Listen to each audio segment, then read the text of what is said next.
at all times, and even then, not always. They don't track where the family is. It's not like we have all our military families in a pen out back with practitioners to draw upon. And even the military doesn't always know where their people are. When the Gulf War started, I had to conduct an inspection to be like, okay guys, everybody needs to be in one place, we're going to war.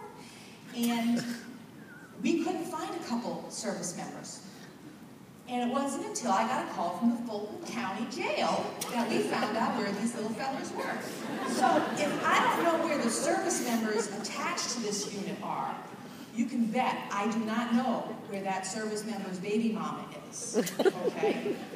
But those are military kids, not to mention the teenage brothers and sisters of that service member. In the National Guard, we have service members who deploy, their adult child deploys, and they have grandchildren who are impacted by deployment. Grandchildren don't get military IDs, but are they impacted? You betcha. Number 9, culture. The military has its own language and behavior. They have their own customs and rich social rituals.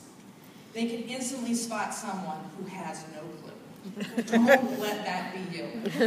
If you're working with military families, know what rank their service member is, what branch they serve in, and for heaven's sake, don't try to sling around language you don't know. My mother used to call when my husband would deploy, she'd say, he's going for phys ed. We'd all laugh, but I wouldn't want to be a practitioner who tried to use language that was either inappropriate or with some branches, they find it downright offensive if you don't get it right. One example of that is that I was at a Christmas party for a Marine Reserve unit. And we were opening some boxes from one of our donors, Hasbro, of toys that we were going to distribute. And the tape was pretty sticky, so I was saying, does anybody have like a little pair of scissors or something? And 3 different guys pulled out K-bars this big from their pants leg. And they're in civilian clothes. Okay, this is definitely a culture issue. So know the difference between an officer and an enlisted service member. Know the difference between National Guard and Reserve and active. If not, your best bet is to book some professional development through the Military Child Education Coalition or through the Operation Military Kids program in your own state. And if all else fails, find an old soldier and tell him he needs to serve once more. Bring him in, conference room of the agency, and let people ask their questions in a safe environment where they won't feel silly. Come see me at the networking fair, and I'll hook you up with your local Operation Military Kids coordinator. Anything you need to know can be learned, but if you lose that initial face-to-face contact with that service member, you will never see that family again. You have one chance to prove that you are squared away. Number 8, politics. Military families may shy away from people they perceive to be judgmental of their service members' role in the military. The memories of Vietnam are long, people, and painful, and not far from the surface in the military culture. The rule of thumb is hate the war, love the soldier. If you stick to that, you can't go wrong. Remember, the service member, no matter their rank, does not make policy decisions. We have a civilian-controlled military. We elected the people who make the foreign policy decisions. Well, more or less, but keep in mind that it's not the soldier's right to question why. It is only theirs to do or die. Okay, 7, chain of command, also known as big fish eat little fish. It can be hard for civilians to understand the concept of the volunteer force. There is no military draft in the United States. Yes, the service member signed up for it, and he volunteered, she volunteered, but in doing so, the service member willingly gave up some of their rights to refuse. And that is no different than other occupations.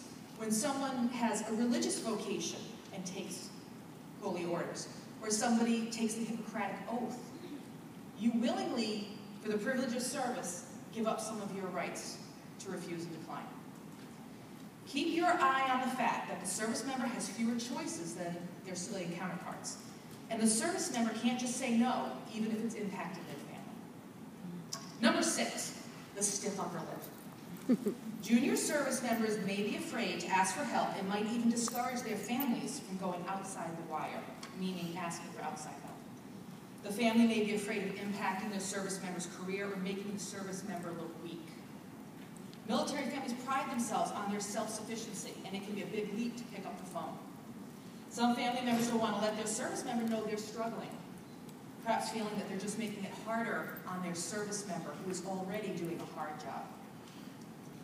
Number 5, security. Military families of all branches may not wish to be identified in their community as military families because they fear, rightly or wrongly, being exposed to fraud, crime, or worse when their service member is away from home.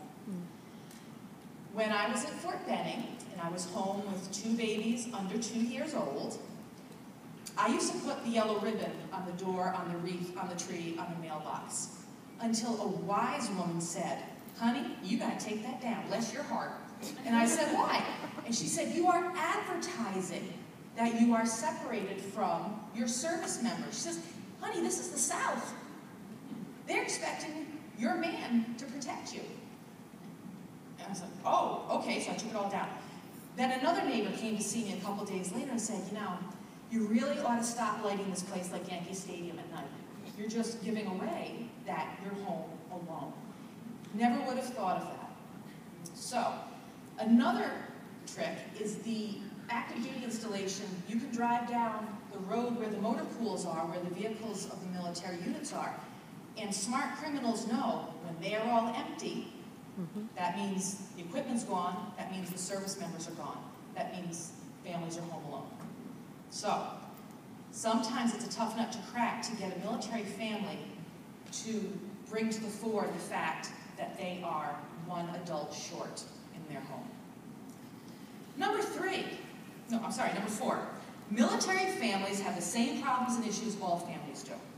They are a microcosm of our society. Where do you think military service members come from? We don't import them. We get them from our nation. So their variable at work here is that you are adding the stressors of military life to ordinary problems.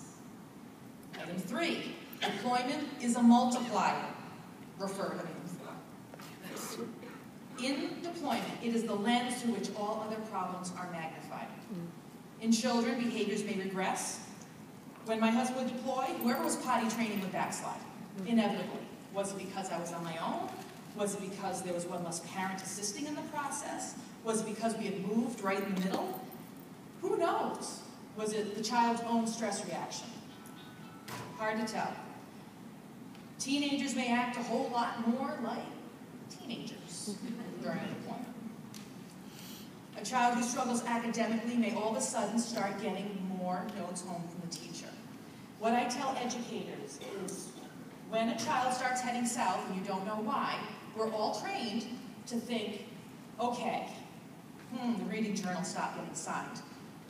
Are there financial problems? Is there DCYF intervention? Is there a sick parent? Are the parents splitting up? Have they moved? And you might even ask some of those questions. But not a lot of educators are going to say, whoa, wait a minute. Is this a military family? Are they going through something? So I just encourage you in your practice, like I do educators in their classroom, to add that screen as one more lens through which to assess what's happening with presenting client. There are financial impacts to deployment as well.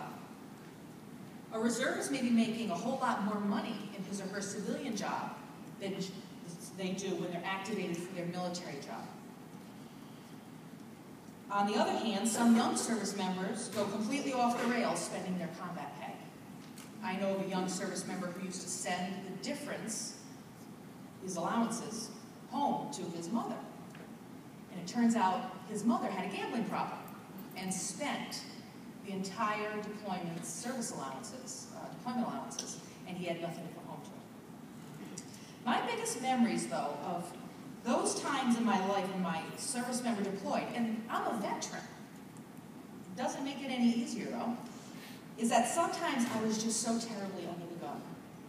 I was young, I had 3 children under 4 by the time he made his last big deployment, I was living away from family, money was tight, very tight, and he was always gone, and on and on and on. And I'll tell you what funny story. I had a car, and I put 3 transmissions in this car in 18 months. Naturally, my husband's deployed. I go into the car dealership, and this was before you could type a letter on a computer, so I had all my handwritten notes, and I was going to go in there and do battle. And I was going to go in there and get the lemon law enacted, and I was going to go in there and get that car fixed. I have 2 babies on my hip. I go in there. Now, this car dealer has been at Fort Benning long enough to know a military's wife when he sees one. And I'm going like this, and I'm going like this, and I'm so strong. And he's being very smarmy and very dismissive, and I'm stewing all paternalistic. SOB. I had a yellow lollipop stuck in my hair the entire time because I was trying to keep the kids, because I had no one to leave them with. So my memories of that time is, you know, I was like this, just with a boot on my neck the whole time. So cut them some slack. If they miss that first appointment, if they have to reschedule, take the high road and give them another chance. So, number 2, hassle. Second most important issue in dealing with military families. Military families don't make a lot of money compared to the level of risk and responsibility that their service members bear. Make your services available to military family members. And if you want to do that, there are 3 magic words. We take TRICARE. I am not a TRICARE expert, but I do know they are out there, and you can engage one to help your agency operate in the TRICARE framework. Make military status a screen on your intake process, and make sure your intake workers know why they're asking, and train them so they ask the right questions. A stay-behind parent with children is already going to be frazzled and wants to find the shortest distance between 2 points.